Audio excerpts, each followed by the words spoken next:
Hello, buddy. Welcome back to the Tin Man's Corner channel.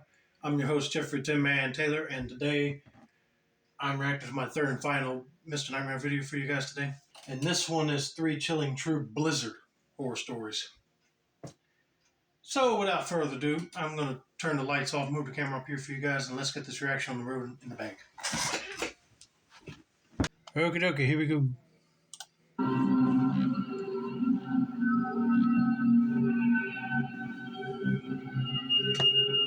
My friend Carlos and I would always go out shoveling people's sidewalks after big snowstorms to make some quick cash.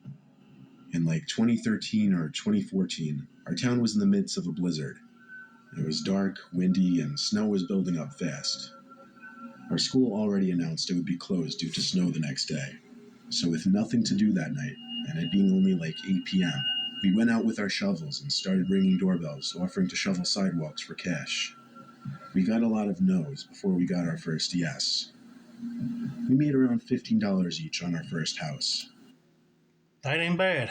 But also, think about it. If the school announced that they're closed because of the snow, hey, that's always fun, right? Then you can do whatever you want. We made our way across the neighborhood. A lot of people weren't interested, and most people just wouldn't open their doors.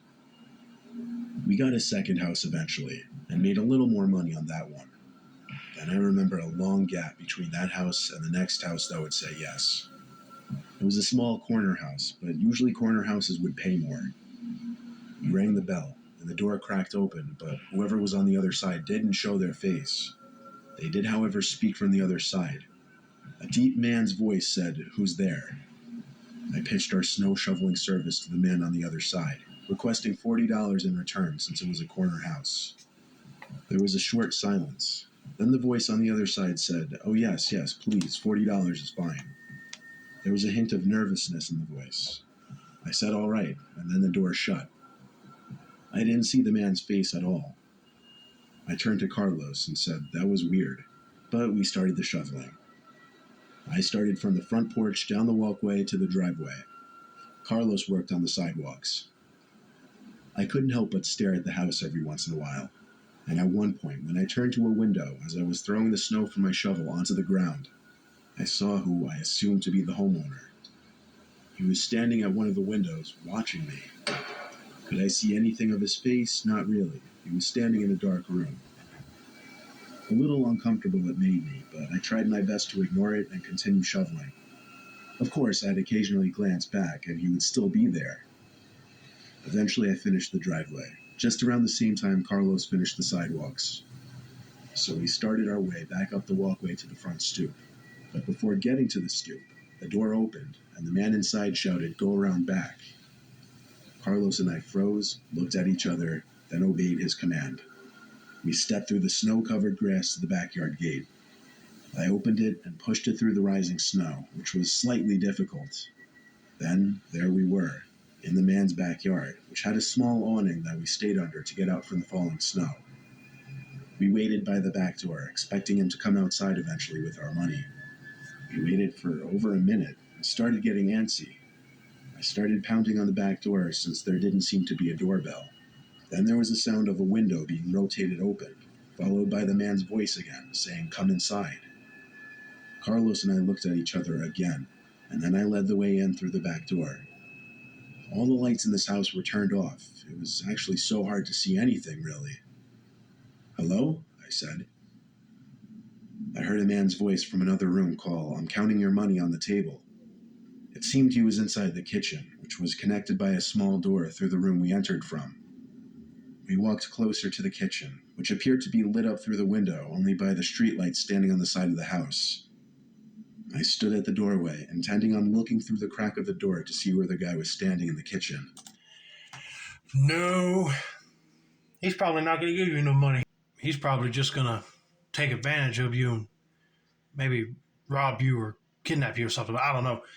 Yeah, and this is the same type of thing that you would tell your kids to not do on trick-or-treating, for example.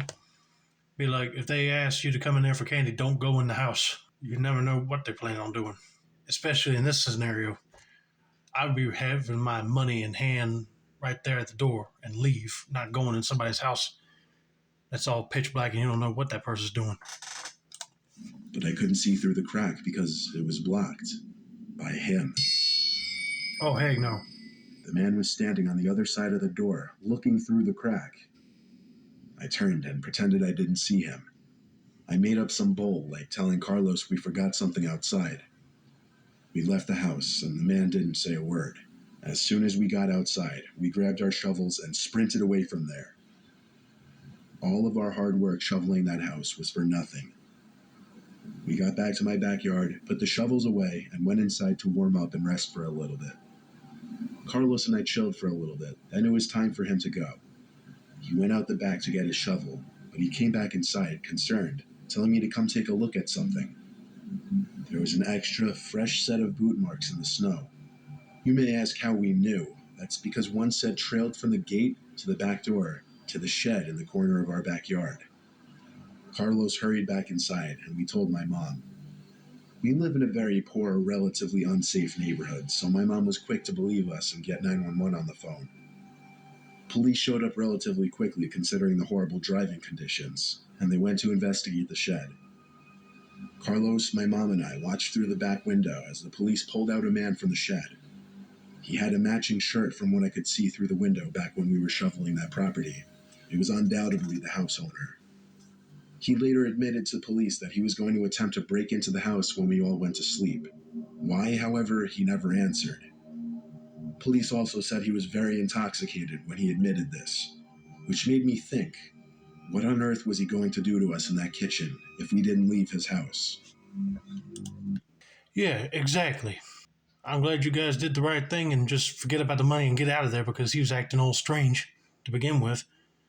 But then you should have always checked behind yourself to make sure he won't following you. Yeah, he's gonna rob the house while he's intoxicated. Are you kidding me? I'm glad his best friend did the right thing and turned around and went back in because he saw them extra footprints that did not belong to either one of them. Because if he just went home, then the other guy and his mom would be vulnerable to that guy breaking in. Thank you, officers, for getting them out of there.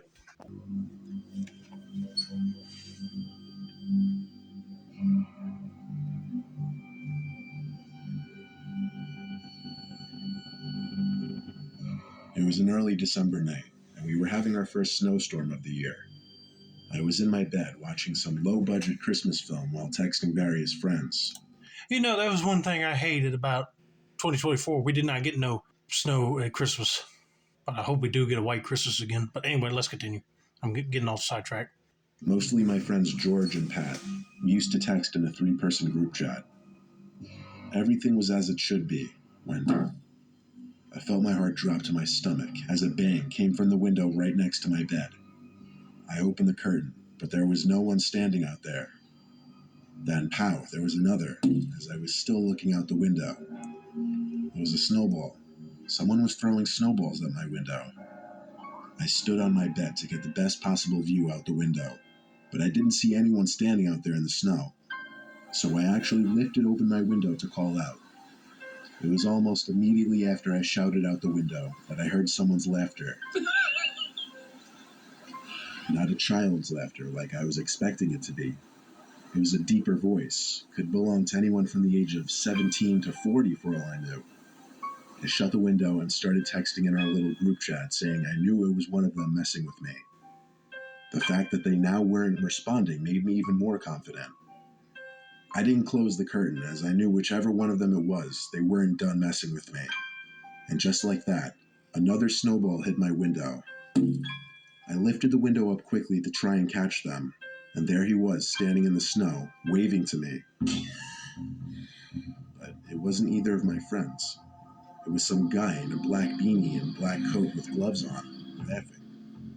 He started approaching the window. I hurried and slammed it shut and twisted the little lock. I also closed the curtain so that he couldn't look into my room. Both of my friends had texted back by now with question mark responses. Then there was a single knock at my window, and it started being fiddled with and shaken. He was trying to lift it open. When it all stopped, I waited a couple minutes before peeking through the curtain.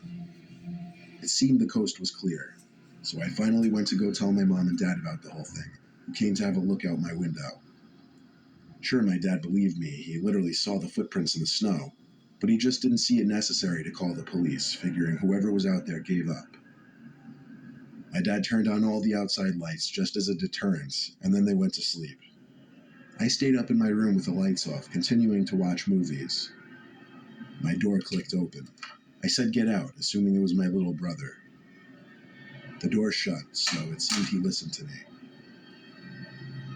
Silence, except for the TV. I watched for a long while, then a click in my wood floor. I turned, halfway through repeating get out in a louder voice, It's not your brother, dude. That guy must have got in your house.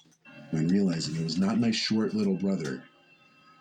It was that tall man in the black beanie and coat from outside. Oh, heck no.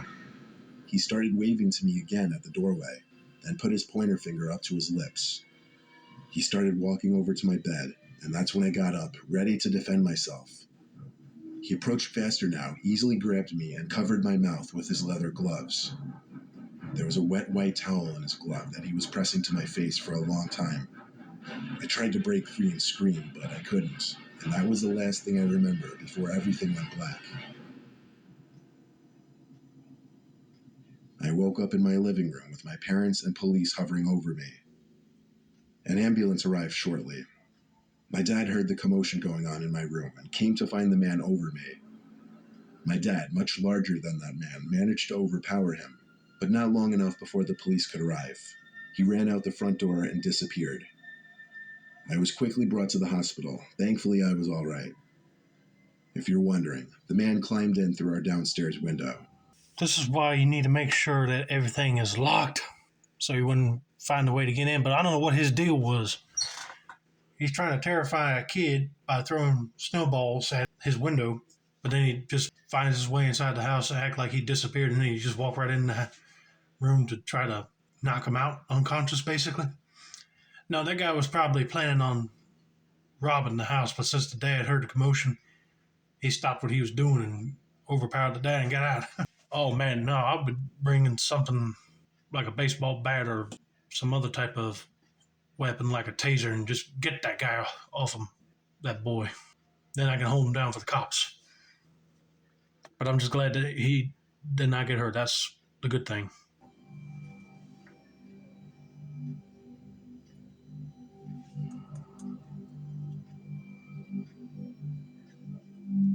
It's a little known common courtesy out in the mountains during a snowstorm that if someone's seeking shelter in your cabin, you let them in.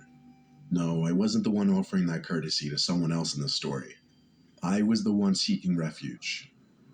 It was supposed to be a long weekend of hunting, but what started as a cold, sunny day quickly formed tons of dark storm clouds, and I quickly found myself right in the middle of a blizzard. After a full, rather unsuccessful day of hunting hares, I was way too far and disoriented to make my way back to my cabin. I had to seek refuge somewhere else. I came across a log cabin nestled between a circle of trees.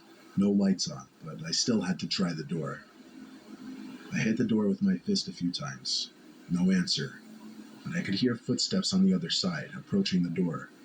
I expected it to open, but it didn't. I shouted that I'm lost and need shelter. The door cracked open, and I heard a voice say, "Come in, leave your boots by the door." I waited a bit, expecting him to open the door fully and formally greet me as anyone would, but that didn't happen. So I pushed the door open myself and entered the dark cabin. The room was lit by 2 candles, just enough for me to see the couch that the man then told me to sleep on. As for the man, all I saw was his silhouette on the far side of the room. The little light from the candles didn't extend that far. I dropped my bag and gun on the floor and laid down on the couch. I thanked the man for letting me crash here till the storm blows over. Me personally, I would do the same thing if I was a cabin owner, because I'd feel bad if somebody was just stranded out there in the middle of nowhere in the snow. But in his circumstance, I would be trying to ask for shelter myself, but then if I see a barn that looks like it has warm straw, hey, I'll sleep in that if I have to. He didn't answer. His behavior wasn't the most bizarre thing. Folks are strange up in the mountains. If he wasn't up for conversation, I'd just get some early shut-eye. I closed my eyes. though the level of darkness with my eyes closed wasn't much of a difference. I was subconsciously waiting to hear the man's footsteps leave the room, but they never did. I opened my eyes, and his silhouette was still in the corner of the room, just standing there. I felt the need to say, "Yeah, I think I'm just going to get some sleep now, thanks." No response. I turned to my other side so that I wouldn't be tempted to just keep opening my eyes to check on him. Some time passed, but without having heard his footsteps walk away, the curiosity was eating away at me. I turned over to look again, and this time, I swear to God, the silhouette of the man was closer by at least a few feet. I couldn't make out his face, but the slight glow from the candles would just barely trickle around the man's forehead, and what I saw was disgustingly pale skin. I quickly gathered my belongings and thanked him, but I said I had to go.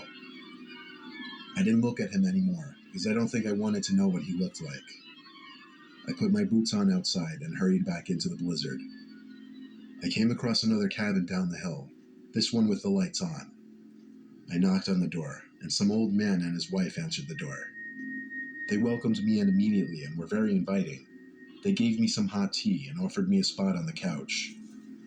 I told them my story about the freaky cabin up the hill, and the two looked at each other, puzzled. The woman confirmed 2 times the cabin I was talking about. Then she said, "Honey, the owner of that cabin was murdered 2 years ago. That cabin has been vacant ever since." Well, blow me down. So you mean to tell me that guy pretty much had a close encounter with the person that might have killed the previous cabin owner? Oh, heck no, I'm glad he got out of there. Hope you guys enjoyed this video. Don't forget to like, subscribe, turn on those post notifications for more Mr. Nightmare content like this. This has been another successful installment of the Tin Man's Corner channel. I'm your host, Jeffrey Tin Man Taylor. I say that's a wrap, and have a nice day.